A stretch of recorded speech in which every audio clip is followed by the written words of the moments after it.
Hello and welcome to the Untypical Parent Podcast. Today I have got with me the lovely Dr. Lee David. Thank you ever so much for joining me today, Lee. Hi, I'm really happy to be here. Thanks for being with us. We're going to have a bit of a conversation today about stress.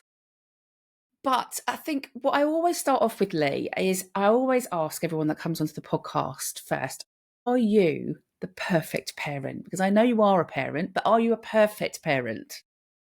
I am a parent and I would 100% say I'm not a perfect parent. I don't think I've ever met anyone who was. I don't even know what it would mean to be a perfect parent, really. I really see us all as just muddling through as best we can, doing our absolute best with a mixture of our personality traits, our lived experience in our own families, and then the complexity of our children with the personalities that I certainly couldn't predict the personalities of my children. And I think I've learned as much from them in the parenting journey as much as I thought when I started out. I thought, this is how you're supposed to do it. And the longer I am a parent, I've now got older teens. I realized that actually it's really a journey about learning, and it's a constant changing journey as well. The playing field is they evolve, they grow, they have different needs, and you just think you've got it, and then suddenly it all changes again and you have got no clue how to respond. So I think being a parent is about, most of the time, not really knowing what you're doing and actually just finding a way that's workable for you as a Yeah. family. I was listening to someone talk with that, and being typical with kind of my dyslexic brain, I think I can't actually remember who said it, but they were talking about you're never the same parent to your children. It's somebody really famous, I can't remember who, and actually, even though we don't, well, we do change, but we think we parent our kids in the same way. We don't. We are a different parent to our children, which that fascinates me in a family. That actually you might think you're delivering or being the same parent. We're going to treat our children exactly the same, but we don't. And kind of do you get that sense? Can you identify and see that you parent in a different way according to your children? Yes, I think that's absolutely true. And it can bring really strengths because we adapt, because everyone's an individual. And so none of us want to be treated exactly the same way as everybody else, because we all have different likes, we have different interests, we have, some of us like quiet, some of us like noise. So if we treated everyone the same, then probably everyone would end up with it wouldn't work. I think it can sometimes be more challenging when we might have somebody whose needs it's easier to meet. So we're more naturally inclined, the way our style, our personality style may just might be more straightforward with one of our children than another, because just of the way we all are. It doesn't mean we can't learn that, but I think acknowledging actually we're very similar. We're both quite fiery and intense, or perhaps we're the opposites. One of us really likes quiet, and I'm quite fiery and intense. And so there can be a challenge in how to adjust to that. And I don't think it's wrong. And I think we can have these amazing relationships. I just think we need to stay aware and notice what's happening and how the relationship's working out. Yeah. Lee, what's your background? 'Cause I've introduced you as Dr. Lee David. What is your background? Yeah, so I am a GP by background, but I'm now a mental health specific GP. So I'm no longer a generalist GP. I just work supporting people with mental health problems. And also, I'm a CBT therapist. So I offer cognitive behavioral therapy and trauma therapy to people on a one-to-one basis. And I also do a bit of authoring. So I've written several books about well-being for teens, and also for adults and for health professionals who might be struggling with their own well-being. Yeah. And I'm just thinking back to kind of when you were a GP, were you, did you come across a lot of parents then that would come in with maybe struggling with their mental health, struggling with stress and overwhelm around their parenting? Or is that not been so obvious? I'm really interested whether parents are actually going to seek help for stuff and not being able to find it, or whether actually parents are just doing this, well, that's what parenting is. So they're not even talking about it. I think there's a mix, but I certainly would see, I think as GPs, we would see a lot of families, and we would see people through quite a long period of time. So you often develop a relationship with someone over a period of time. That means that you do know about their family circumstances, and you might be seeing more than one member of that family, so that you know that maybe somebody's struggling with one area, and then you might see another family member, and so you're aware of those relationships. So I think definitely there is an awareness. And I know a lot of the people that I see as parents. At the moment, my main clinical role is I work with health professionals who are struggling with their own mental health. And again, family dynamics are hugely significant. I have quite a number of parents on my caseload where the main challenge that they're experiencing in life is around parenting journeys for lots of complex reasons. Yeah.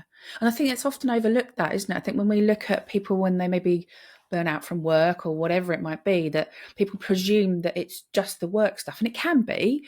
But actually, when you think of the workforce in this country and how many of them are parents, it stands to reason there's going to be the stresses that come from being a parent, and whether that's a parent in a neurodivergent family, additional needs family, or whether in a neurotypical family, those pressures and stresses and strains will come. And I think what I'm interested in is that now I think our kids are getting a language around regulation, stress, well-being, but there's a proportion of us, probably similar age to us, Lee, that wasn't taught in our lifetime at school. You know, that's very much more a new thing that's being delivered, and you know, the kids are being supported to learn about.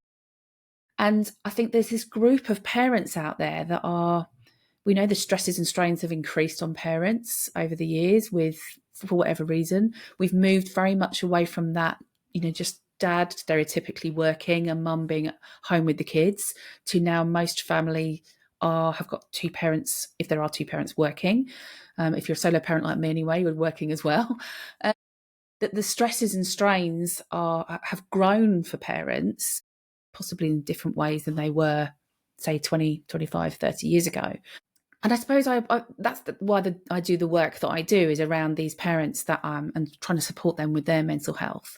And it's interesting that you're coming across them as well within the kind of workplace as well, and how we support them. And we were going to talk today a bit about stress, because stress for me is one of those things that I think people just kind of throw out. You know, I'm stressed, or that's stressful, or that's a bit, or you're being a bit, like my kids used to say, you're being really stressy. I don't know what they mean. I'm a picture of calmness at all points. But I'm just interested. What do you kind of what is stress, Lee? What is it? Yeah, so I think there's a line, I see it, where stress is an event that's quite a short-term experience, but it can build up if it's repeated over. And I think the impact of a short-term period of stress. So stress can be quite motivating. It's often a sign, I view it as a sign that something's happening that's important, and so we bring our awareness to it. So we get heightened. Our threat system starts to become switched on to say, there's something here that's a challenge that I need to deal with. So we might start to get quite activated. We start putting our focus of attention on it. And you can think of it, I've heard about the stress bucket, which I'm sure should be attributable to someone, but I don't know who it is. But it's this idea that we have lots of stressors in our life, lots of things that trigger stress, that make us go, oh, I've got to do that. Oh, I've got to do that. I've got to do this as well. And so the more things that go in the bucket, eventually that bucket can start to overspill if we're not taking them out regularly as well. So if they're just building up, then the bucket gets heavier and heavier, and eventually they start spilling out. And I think when we're walking around with a bucket that's constantly overflowing, or we're tripping over all those stresses, and we can't really, that's almost when we're becoming burnt out. We're just overwhelmed with, and so we almost want to put the bucket down and give up. We stop. So stress you can look at as a coping response. It's something that we do quite actively to try and deal with the stresses in life, the pressures of life. And so if you think about the fight, flight, freeze response, we might get irritable when we're under stress. So that's the fight. We might try and avoid stuff that stresses us, which can help to a degree. But then if we avoid stuff that's really important, then it all builds up and we actually feel worse in the long term. So it's not necessarily helpful to do that. So that's the flight, just run away from it. And the freeze, if it's a very big stress, then we might feel frozen. We just feel I don't know how to deal with this. I just feel I'm going to blank out. I'm just overwhelmed. It's that moment of overwhelm where we're just like, there's a space and I don't know what to say or do. I think there's another one that we sometimes do when we're stressed, which is fawn, which is try to make people like us, try to fit in. And we've talked a bit about this previously, haven't we, Liz, about Yeah, masking? And yeah, I think that comes into that. And I do see that as well. But if we think about just all of the different pressures that build up in that bucket, and some of them are going to be big and some of them are going to be little, some of them are going to be big. But I think what happens is, there's a thing called the burnout cliff in a book called Burnout Free Working by Richard Duggins, who's a colleague of mine at Practitioner Health, and he's a psychiatrist very experienced working with burnout, and he talks about the burnout cliff, which I think is really helpful, which is this idea that we walk closer and closer and closer to the edge, but often we just ignore how we're feeling for such a long time. So we feel stressed, but we just push it down and carry on. We feel stressed again, we just push it down and ignore it. We get irritable, but we think, oh, just keep going, just keep going. And so we get closer and closer and closer to the edge of the cliff when basically it becomes much harder. Once you fall off that cliff, we get overwhelmed. It's harder to function. We probably need support from mental health services to fully recover, or from people like yourself. We need input. We can't then easily redress it without more significant support. And it's often something very, very small. So if you think about that bucket, it's just the final tiny little piece of gravel that drops in that bucket. And then all of a sudden, we're off the edge of the cliff. And you can't believe that it's that one thing, because actually it's not that big a deal. But it's yeah. all those other things chronically adding up that Do you know what contribute. mine was? It was cooking the dinner, and I think I mean we've been through tribunal and all sorts of stuff. And my son had been in huge amounts of crisis. My health wasn't great anymore. My physical health wasn't great, probably all attributed as well. And I went to cook the dinner one night, and something wasn't there that I needed, and that's what tipped me over the edge. That was me completely off the edge, down the cliff, and into burnout. And it's like you say, sometimes it's just the most tiniest thing. If someone said to me, why did you burn out? Oh, I was cooking dinner. You'd think, what? But like you say, it's everything else that's built up. And as you're climbing up that mountain with it and ignoring it and ignoring it, ignoring it, then we get very close to the edge. And I talk a lot as well about flirt around the edges of burnout now, in much better control. It's knowing what it looks like and what it feels like, and having my strategies in place. I know what works for me. But there are still times when life takes over and I can't always stop myself, and I'm just by the edge, and then I can bring myself back from it. But it's quite a nice visual, that actually, the cliff. It Not a is. nice visual, but a useful visual. It's really helpful, and it kind of gives permission to then something small, why such a big Yeah. deal. I also think the idea about all the things we're putting in that bucket are really helpful, and you can think about, I sometimes get people to think about what are the things that are putting something in the bucket, in terms of what type of activities are just adding to the bucket, and what kind of things are taking out that are shrinking that load, and is that in balance? And it's probably never going to be completely, because I don't know, if you think about modern life, Liz, most people in family life, as you say, everybody's working, and quite stressful jobs, lots of pressure. We're in a financial period where the cost of living is very high, so there's financial stresses that people were just not having previously. It's harder to even find work at the moment, I'm hearing from a lot of Yeah. people. And then we're also supporting both up and down in our family. So we may have older parents who need support. Parents are living longer, and that means that they're needing support. They're frail. Maybe they've got chronic illnesses and they're struggling. And so there's that sense of responsibility. And then we've also got our own children that we're wanting to support. And that whole kind of, we've got relationships with our partner, which can be challenging. So there's so much complexity around how lives are structured. And then there's also the stuff outside, like there's people worrying about war, worrying about politics, worrying about, and all of those things go into that stress bucket, which means, and some of those are pretty big boulders, aren't they, to put in that Yeah, bucket? absolutely. Yeah. And I think, when we talk about stress, you know, you briefly touched on it, but actually there is good stress. What can you explain what you mean by that? I know you kind of touched on it, but in a bit more detail. Yeah, I mean, I struggle with that as a term. I think it's about finding things that motivate and encourage movement and positive. So I think about values, and I try and think about what do we care about in life and where do Yeah. I want to get to. And sometimes we need a little bit more of a gentle push to get stuff done. And sometimes a deadline helps us to achieve something if that's in line with something that we really, really care about and we really want to do. Then actually knowing that if I don't do it by that time, there's going to be a consequence can actually be motivating in a positive way. So I think it's about looking at what is it? How important is it to me personally? For me, that's a really big deal about what is it? Am I just getting caught up in things that are really outside my control, like global problems? And actually, I'm getting stressed about those things, which I can't control any of that. So that feels like an unhelpful type of stress. Or am I actually, is it a sign that there's something important here that I really actually want? So sometimes stress is a message. That's how I would see it, Yeah. that there's something that I'm not addressing that I actually really want to. So I would try and look at it in those terms as what is it telling me about what matters to me in my life, and is there any action I could take proactively that would improve that? So that I that's the way I would look at it. I don't know if that makes sense. Yeah, no, it does. I think it does completely. Because I think what comes to mind when we talk about that and about stress is that, sometimes we can logically think it through and think actually that, I can't actually change that, and actually me giving time and attention to that is not helpful.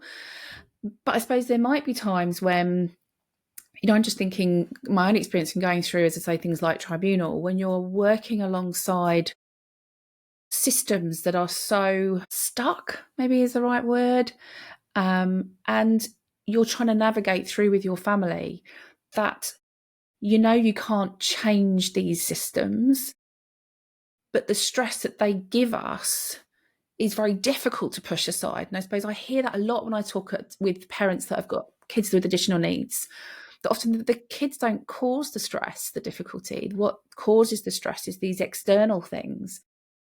And I talk to parents around that and acknowledge that there are some things that we cannot change that will cause us stress.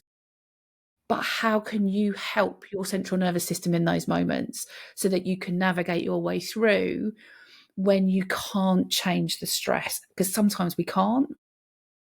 Yeah, I completely agree. And I've actually done quite a lot of work with people navigating lots of complexity around Yeah. parenting and perhaps children with additional needs, and frustrations around accessing services that are really needed. And yet there are barriers that feel insurmountable and sometimes are practically insurmountable Yes, in some ways absolutely. to navigate. And so for there, it comes back to really looking at what's in my sphere of influence. So in terms of that, immovability isn't the stress. The stress is trying to lean against a mountain and say, why can't I change the mountain? Why I'm pushing this mountain really hard? I just need to push it harder and maybe it'll work. And actually, sometimes we need acceptance of, Yeah. I can't change a system that works fundamentally in a way that and a grief around the fact that fundamentally I feel this system is not working the way that it should. It's letting us down. And so there's a real sadness around that. When I work with clinicians, we talk about moral injury, which is being part of a system that feels harmful. And I think that Yeah. probably has a lot of resonance here as well. When we can see a system that's harmful for our children, then actually that's going to feel harmful for us and for everybody in the family. And actually, what's really interesting is that the evidence around supporting moral injury isn't always about fixing the system. It's about feeling heard. It's about validation. It's about connection. And those are things that are in our power. So we might seek support from others. We air those feelings of frustration and say, this is very hard for me. I feel overwhelmed and frustrated. But the answer isn't just to try harder, because it's not a sign we're not doing enough. It's a sign that the system's just really tough to navigate. And Yeah. sometimes letting go of trying to press, we can achieve more. Because one of the things, Liz, that I see is, when is stress a good stress or a bad stress? It also depends on where you're and how close to the cliff edge you are. Yeah. So if someone doesn't have a lot of pressures in their life, then we can tolerate a big bit of stress and it doesn't really matter. We navigate it. We're just like, oh, that was difficult, but okay, carry on. But if we're at the point of exhaustion, where we've got sort of family related burnout around these navigation, all these stresses that we're experiencing, then actually small things are almost too much to manage. So we need to stand down the threat system a little bit, because we're at capacity for dealing with threat. So more trying to just fix it, fight, Yeah. flight, freeze, that just pushes us too far. And so what we need to do is regulate, stand down, make some space, and allow things to be difficult, even when we don't want them to be. Doesn't mean we agree with it, but we do need to allow it to be a reality. And then think about what is in my power. How can I address this in a way that feels true to my values, true to me, puts my voice across, even if it's not being heard in the way I'd like it to? How can I represent myself and my family? And I think those, and what do I need to do to connect with my family within that? Because I've had people who've got so stressed that they actually get so preoccupied with maybe writing a report of battling a particular agency that they're disconnecting from their families, and they're thinking about that all the time, and then they're not actually spending time recharging, having fun, enjoying the time together as a family. And that feels really sad to me. Yeah. And I think sometimes that can be quite an easy thing to slip into. And I think, I could hold my hands up and say that probably I've, slipped into that you become so caught up in trying to move the mountain that's never going to move. But there's kind of something in you as a parent feeling that I've got to keep going, and knowing when to say, okay, I need to come at this from a different angle, or I need to do this in a different way, because I think, you get to the point that you're going to be ill. And the impact that has on us is just ginormous. And I think I like this description of the mountain, that you're leaning into a mountain knowing it's never going to move. The local authorities, and that it one person on its own is never going to shift it. And all you're going to do is end up in yourself to burnout, which is where I ended up. Um, And and people often say, oh, but I feel like I should, because it's wrong and we yes, need to fight. And I have that conversation a lot. And I would just say, I totally get that. And if you have the capacity to do that right now, then do, but actually give yourself permission to pick a time. It may be that you would do that later, after you stabilize your own situation. You can come back and then be an advocate for others. yes, You don't have to do it all right now. I just think sometimes we need to give ourselves permission to let go of some parts of our sense of responsibility. yeah. I think that's really, really important, actually. And I find, again, for me, that I've had similar situations. So, I can see a lot of, people that I know, or fighting certain things. I know that I can't get involved in that. I'm so grateful that they are, and that they are in a position that they can fight that and take that forward. But I know for me, I can't. And I remember, funny enough, another GP, a very wise lady she was. And I said to her, we were starting off on the EHCP route. And I said, people keep telling me I'm going to have to get really cross and angry. And I can't. It's going to make me ill. I don't like that feeling. I hate it. I can't live in that. It'll kill me. That I can't work like that. And she said to me, you don't have to be. You just have to learn to be pleasantly persistent. And that's all you need to be. And she almost gave me that permission to, I was told by lots and lots of people, you're going to have to fight. And I thought, oh, I can't maintain that level of fighting for a long time. And I know from experience and my job in the past that it's going to take a long time, and I can't maintain that. I'm going to be ill.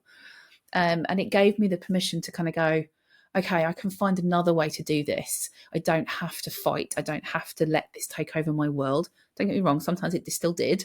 But yeah, it was a really wise comment to make. It's something that every so often, when I can feel myself getting back into that rhythm of fighting, that I go, okay, just learn to be pleasantly persistent, and I can do that in a way that works for me and protects me and my family and our mental health. Because actually, if I go full into this, my stress levels are going to be up through the roof.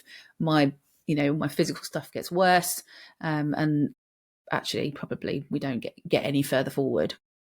No, and in terms of that whole family dynamic, then actually no, we don't benefit as a family when people are in high levels of threat, whether it's in fight mode, whether it doesn't help with our relationships, because the problem is that when you're in fight mode, your amygdala is switched on, you've gone into that fight, flight, freeze, threat brain, and actually that isn't the part of us that's very good at connecting, at regulating our families, at having time for relaxation. And so there's only so much of that we can draw on before it starts to harm us internally, but also, and it affects how able we are to engage in relationships and those things that really matter to us. And so Yeah. we can then, there's a loss there that's actually greater than the gain sometimes. Yeah, no, I agree.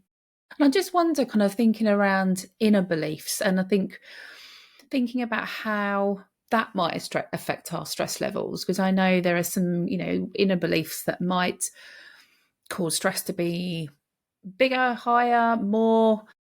What kind of things would that be, Lee? Yeah, so there's a few patterns that sometimes we see, and I think we can all relate to elements of all of these, and so that's the first point to make, is that this is about normalizing. It's kind of normal to have all of these aspects of ourselves, and it's just about kindly recognition of, oh yeah, that part of me. I view them as parts, not the whole of us. So we might have a part who holds a particular belief, and that part might develop to a particular point in life when actually that really made sense to look at the world that way. So we might have a part who's quite highly attuned to stress, and who and maybe very sensitive. So we do get some individuals who are quite highly sensitive to the impact in others. So, for example, if our child is dysregulated, we feel it really intensely. It feels like and so it dysregulates us as a consequence, because we're just very, very sensitive, and that can sometimes trigger anxiety. It makes us very tuned in to, is everything okay? It makes us more likely to check a lot, and it can make us more prone to worry or thinking about possible problems and going over and over, and you can get into a bit of a loop where you're overthinking about problems and not kind of focusing on coping with because actually problems are just inherent with family life, as we've talked about, Yes. and particularly neurodivergent family life. The complexity of, but everybody's family, I think that's actually Yes, universal. I think We're all complex. Nobody's easy to match. So actually there isn't a way to plan that's going to get rid of all of that. There's no thinking that we can do today that means there's not going to be a problem next week or next month or next year. So we kind of need to focus on what's helpful right now, and regulate ourselves and come back to that. Is that a sort of something that you've seen in the work that you do, Liz? Yeah, I think even just when I'm reflecting it myself, I think is that kind of, yeah, that pressure on yourself and that being very sensitive. And I suppose it's also quite important to think about is that, like you said, that would have served a purpose at some point in your life, whether it's a protection mechanism or whatever it is, that, we can get these kind of highly attuned central nervous systems that are looking out for reassurance or safety, and that's what our central nervous system's for, is to making sure that we're safe. And I think that there'll be times in people's lives when it's needed to be highly attuned, and then it stays with us as a kind of personality thing that we develop, that we are very attuned to other people's feelings, and it can have huge impacts, and that we tune into how our kids are feeling. And I can liken it, my son, when he gets anxious, I can feel it. I can actually feel his anxiety in my body, and I've had to work really hard not to respond to that, to try and come at it in a much more measured way, and not in a kind of fright, flight, freeze response that it can sometimes evoke in me. And it's a weird feeling to feel somebody say, I don't often talk about this, but actually it's interesting, and because Lee's a podcast host, I think she's flipped it. She's asked me, I've never had someone ask me a question in the middle of a podcast. Lee, thanks. I'm just trying to get the heat off me for a bit, Liz, that's all. Like it. And I think I don't know whether it's something that lots of people feel, but I can feel other people's emotions. And that's hard. Lots of people can. I think particularly people who've gone into health professional Yes. roles would be quite likely to have that. And it is, I want to emphasize what a lovely quality it is, because it makes us empathic, it makes us tuned in, it makes us aware, it helps us to build these lovely relationships with people around us that are really positive. So there's so many good things about it. But if it becomes too intense, and this is true of any personality trait, I think it's all about balance. All of our personality traits just need to be kept in balance. So if that's I think that urge to feel connected is quite young. We have that from a very, very young age. So you could imagine that part was quite a young part who just wants to feel safe and connected to people around. And what a lovely thing to have that urge. But at points when we need more balance and reflection, or maybe when there's a stability, we need our adult part to go, it's okay, these emotions are distressing and I've got your back, and I'll give you a big hug, but actually they don't mean that that there's some critical risk. Yes. It just means that this is a moment of distress. It will pass. We're all okay. And actually, you can just take a breath. Everything will settle down. You don't have to fix it right away. Just allow a little bit of time, and actually maybe let this adult version of me think about how to address it in a really helpful way going forwards. We don't need to rush this. I'm safe. We're safe right Yes. now. Yeah. And I think that can Absolutely. help. Yeah, absolutely. And is there any kind of anything else around those kind of inner beliefs? I think there's things like criticism and stuff like that, being Yeah. self-critical. I think most of us have quite a strong self-critical. Don't you Yeah. think? Do you see that a lot? I see it. Yeah, I'm struggling to think actually. There's a few people I've probably met through my life that I would say probably don't have that, or they hide it well. But I would say the majority of people actually, and especially parents. Yes, I think so. So I think that's, again, very normal to have. And again, it's a sign. So being self-critical means that we're quite tough on ourselves when things go Mm. wrong. And it can mean that we feel guilt or even sometimes shame if things don't go as we would really want them to. And it comes often hand in hand with quite feeling very responsible for things, perhaps sometimes more responsible things that are actually outside our control. So Mm. we feel it's up to me. If my child has got a problem, is it my fault? Should I have done more? Am I good enough? And it's this questioning our own worth in relation to life's experiences, which may just be complex experiences, but we Mm. kind of take the blame for them. And in some ways it's quite empowering, because it means that we might make choices and changes, but there's a limit to how much you can give yourself a hard time, and for that not to take a toll on your self-esteem, on your sense of self. And so it weighs us down. And I think, in a way, if you think about that bucket, a self-critical narrative going on in our head all the time, is this your fault? Did you do wrong? You should have done better.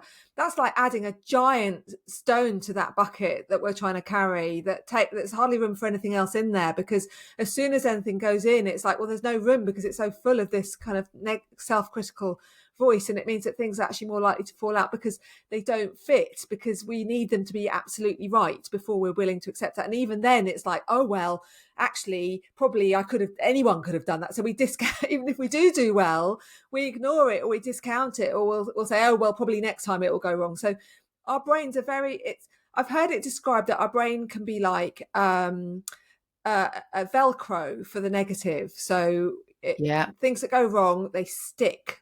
It's sticky.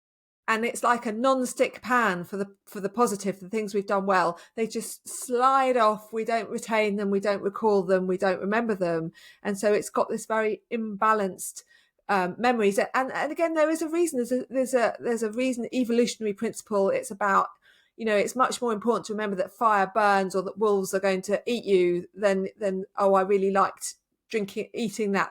Yeah. So it's more important to know risk. We don't want to fall off that cliff. We don't want Yeah. to get eaten by wolves, and we need to remember that immediately. So we learn it very quickly, straight away.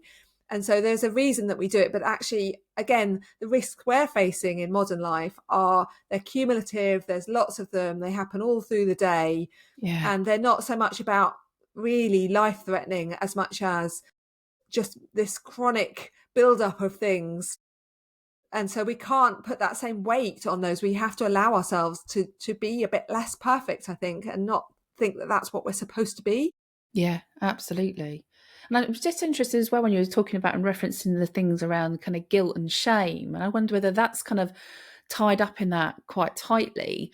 And, I was talking to a group of parents last week, and we were talking about the difference between guilt and shame, and that actually sometimes guilt is useful. It's not a very nice feeling, but actually it kind of holds us to our values and our beliefs. And when we do something wrong, we might get a sense of guilt. But I suppose there comes a point when we start to feel guilt about things that is not our fault, or it's about us as a person. There's something, we're somehow the problem, which then quickly slips into that shame and that shame cycle. And that can be really difficult when we start kind of getting into feelings of shame and that we're not good enough, or there's something about us that's a flaw, or rather than this is the situation, yes, I could have done that differently and next time I'll do it this way, it becomes about us, that we are somehow we're not as good as person as somebody else. And I do quite a lot of reading around Brene Brown, does quite a lot of talk about that, which she's got some fabulous books out that talk about that and make much better sense than I will ever make about it. But I'm just interested in kind of how that ties in as well.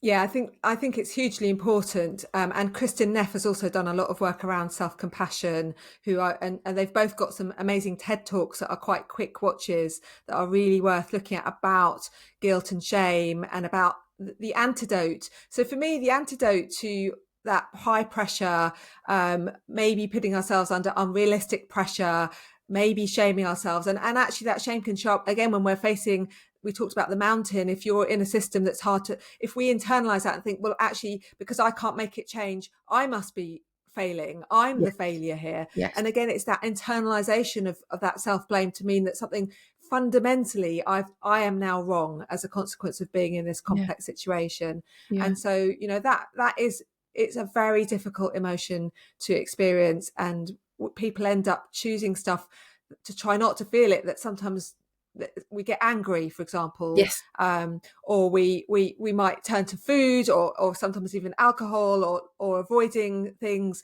because it's just really hard. That emotion is too intense. So it's really helpful to try not to allow motivation in any part of life to be driven by shame, because it will always have a negative, it spills out in negative ways. We don't want to make our choices based on shame or proving that I'm good enough. That's impossible. We've got to kind of accept that I'm doing my best, I'm okay as I am. And the antidote is about self-compassion. And that can sound kind of a bit wishy-washy, a bit, maybe a bit gentle, but actually sometimes that can, I think it's either Brene Brown or Kristin Neff talks about fierce compassion, fierce, and that's about being strong, and it's about making the choices that are right for us. So we might have a strong feeling that's really uncomfortable, but actually we're going to choose what's healthy for us. We're going to choose self-care. And sometimes it's harder to choose, I'm going to stand down, I'm going to give myself some time, than it is to just launch in and do what we would normally do, get our threat response in and start fighting. And actually it's harder to create that pause and actually slow down mm, and breathe through that sort of strong emotion, just let it regulate.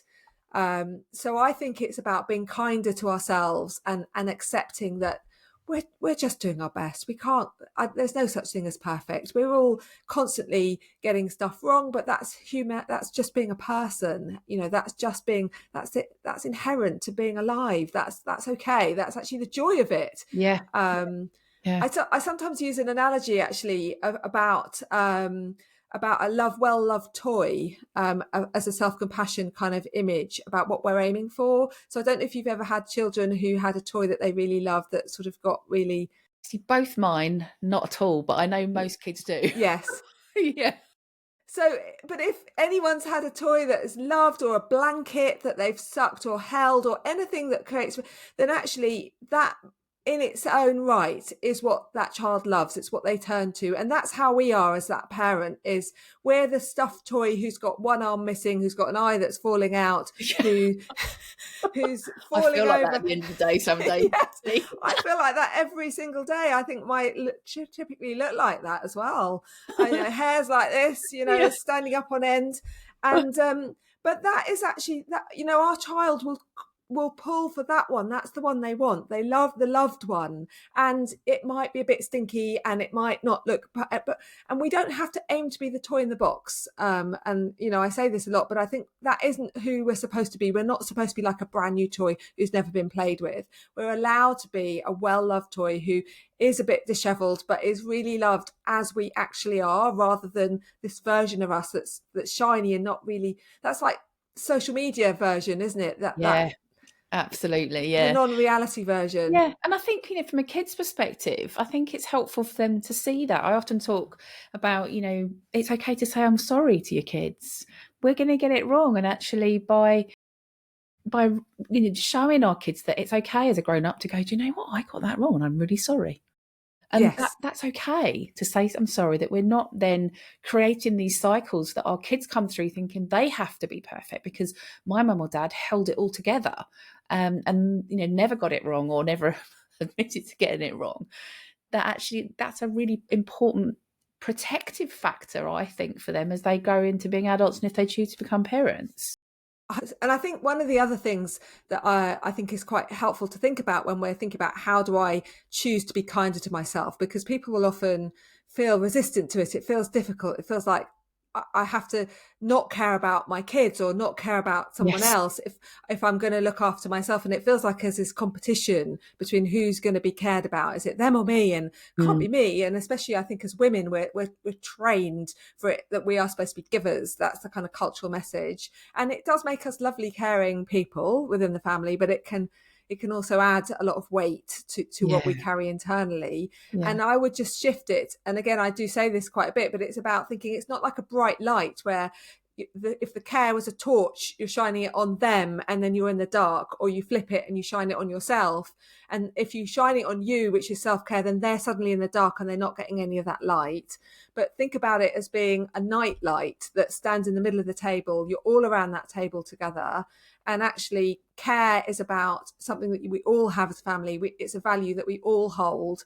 And we all being warmed by this lovely, gentle light. And so then we can think about, what does it look like today? What does self-care for us as a family unit look like? And does it involve mum getting some time to recharge? And then the kids learning, oh, okay, I'm allowed to choose time to recharge because I see that mum does that. So then there's a modelling thing, which is actually very powerful, that says self-care isn't something that should just get pushed. Because the problem is we can sometimes, if we behave like I don't matter, that message can sometimes get rippled through by mistake. We're trying to care for others, but actually they also see that we don't care for ourselves. And I think that isn't always a helpful message. Yeah, no, I totally agree. And I think I have this kind of thing with self-care, and I think it's one of those things that I talk about it in the fact that it gets thrown out a lot. Self-care at the moment is one of those things that people will go, you just need to do a bit more self-care. And I just think, yeah, if it was that easy, we'd all be doing it. Yes. And actually self-care is quite complicated and complex and layered. And when you've got it, I think it's very, very specific to certain people. So what is self-care for me is completely different, say, for you, Lee. And I think there is this idea that self-care is bubble baths, a nice long walk. And actually, for some people, that's great. And other people would be like, that would be my worst nightmare. And I don't have half an hour to go do that kind of thing. I'm running from this to that to the next thing.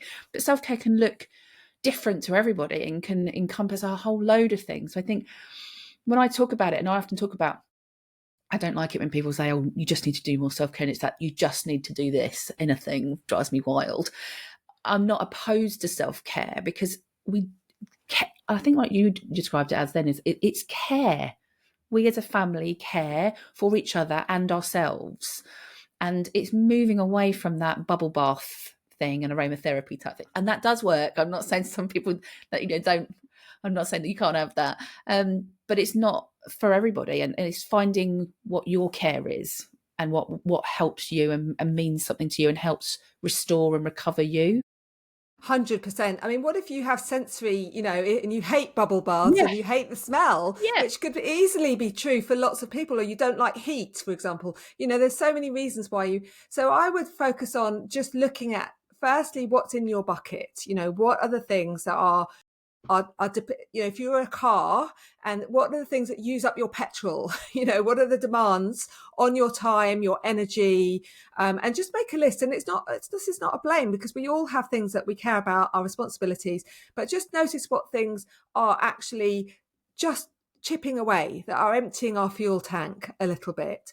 And then think about what micro activities would be filling up the fuel tank. And I talk a lot about this kind of fuel tank idea, because you might go to the petrol station and just put in like £1 worth of petrol. Now that is not going to get you very far, but it might just stop you from going into the red zone and actually just burning out your engine, which is effectively what I think burnout is a bit like. You've run out of petrol, but you've kept your foot on the accelerator, so the whole engine seizes up, and actually then it has to go back to the garage and have an entire repair job done before it's ready to drive. You can't just add a bit of petrol at that point, Yeah. which is Yeah. that's the other reason that self-care doesn't work, is if people have become burnt out, they Yes. may need more than just some gentle activities. So you need to do it well before you're off the cliff. That would be the first thing I'd Yes. say. Yes. Is notice where you're at on that journey, and if you're quite far along, you might want to look at getting some proper support and input.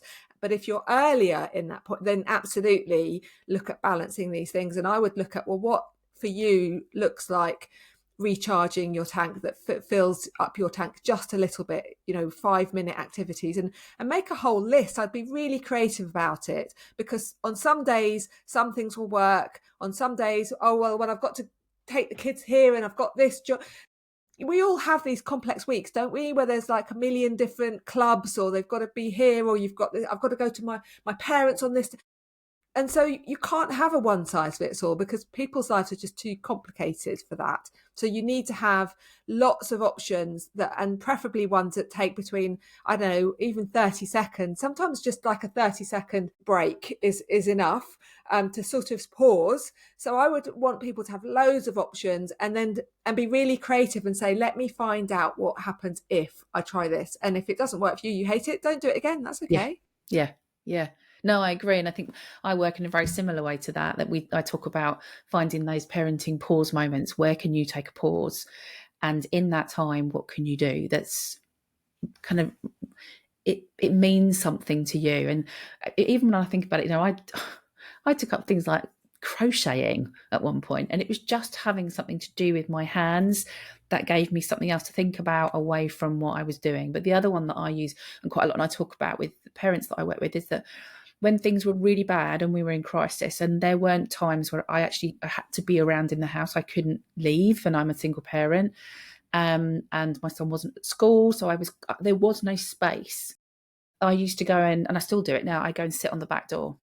So I sit on the back door, door's open, so it doesn't matter what the weather is, rain doesn't matter, I'm in it, having a cup of tea. And I might get half my cup of tea, or I might get my whole cup of tea, but I got 2 or 3 minutes of just a pause in the day, that I wasn't just running from the next to the next to the next to the next, and actually about finding some time in the moment to just a little bit of care for me. Definitely. And I think I love that. It's so important. I sometimes talk about spice activities, which is 5 different types of activity that we want to weave in over, not over a day, but over maybe a fortnight. So we don't want to ignore any of them. And again, they only have to be short. They're very bite-sized. It might be 2 minutes, 5 minutes, 10 minutes. So S is for something that gives us a sense of success or achievement. So it might be cooking something. Yeah. It might be tidying up a drawer. It might be ticking something off your to-do list. So it's just something that feels a bit like successful. It's a kind of dopamine hit. P is physical movement. So Yes. it doesn't have to be intense. It's not necessarily the gym at all. It might be going for a walk. And I would really emphasize that when for people who have a lot of anxiety, who get stuck in their heads, and movement is much more regulating than trying to think your way out when you're in threat. Thinking is automatically going to be threat-based thinking. So you need to actually find movement will regulate your thinking far more at that point, and then come back to thinking about it when you're more regulated. Yes. So that's what I would say. Yeah, So, totally. move, dance, go walk up the stairs, even just something really simple, go in the garden, do a little bit of weeding, or just little stuff. And then I is things that feel important or meaningful to us. So it might be that that's about contributing to a cause that we do care about. It might be doing something for our parents. We do some shopping. It might be going to the dentist and getting the whole family to the dentist, which is important for their teeth and nobody likes it, but it's something that we've got to get done. And then C is about connection or closeness to people. So again, we need to make sure we're finding those moments of actually being present, being connected, where the goal is connecting. It's not about achieving something. It's not about ticking something off. And it might be through something. You might have it when you're driving with your child and they're sat next to you and you're sort of joking about something. So it can happen in all sorts of odd places. It doesn't have to look like anything specific. Might be reading a story together or laughing at a joke together, all those moments. It's micro. It doesn't have to be. We have a moment, my boys will come down and share a TikTok video with me. And I don't even like particularly that, and what they find hilarious. But it's that moment of, Mum, just watch this. Yes. And that I watch it and a lot of the time think I have no idea why that's funny. But there is a connection in the fact they want to share it with me. And those moments where you usually go, oh, I don't want to watch it. Yes. Is actually, it means a lot to them when you go, yeah, bring it in. Let's have a look.